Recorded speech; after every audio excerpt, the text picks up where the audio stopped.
Qashqadaryolik akalarimga rahmat. Qashqadaryolik bitta shogird akam olib kelibdilar. Nima olib kelibdilar? Tandir olib kelibdilar. Qashqadaryoni tandirini uncha ko'p yemaganman, shuning uchun ta'mi qanaqaligini kommentariyada yozib o'tinglar. Hozir yeymiz xudo xolasa. Keyin o'zi Qashqadaryoliklar mehnatga shavq bo'ladi. Ochiq nima edi?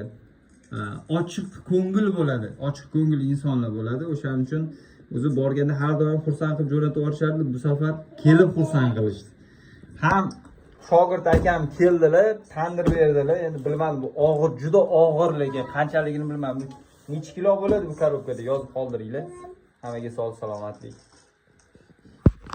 Buni hozir ochib ko'rsatamiz. Qancha choy bering?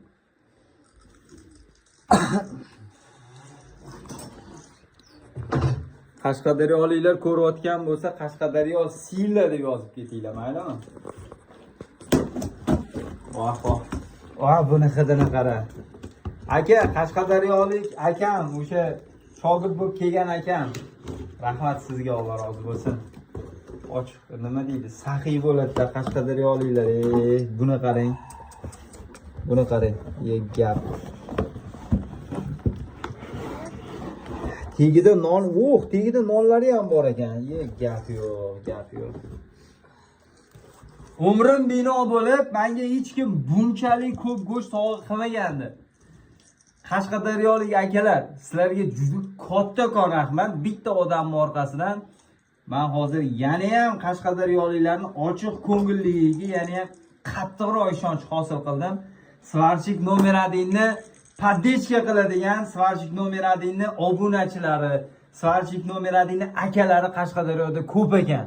Rahmat sizlarga, Qashqadaryoliklar. Bor bo'linglar, omon bo'linglar. Sizlarni Svarchik nomer 1 butun O'zbekistonda mashhur bo'lgan Svarchik Abdushi yaxshi ko'radi. Hammalarga sog'lik, salomatlik. Ana Gold aytadi-yu, порядочный mujiki deydi-yu, haqiqatan ham Qashqadaryoda порядочный mujiklar juda ko'p. Men uni borganman ham, bilganman ham, har doim xursand qilib jo'natib yuborishadi va bu safar shunaqa chiroyli Qashqadaryoni tandirini olib kelibdilar ekan. Gap yo'q. Qashqadaryoliklar, sog' bo'linglar, salomat bo'linglar. Kelinglar o'quv kursimizga sizlar ham. Joninglar sog' bo'lsin.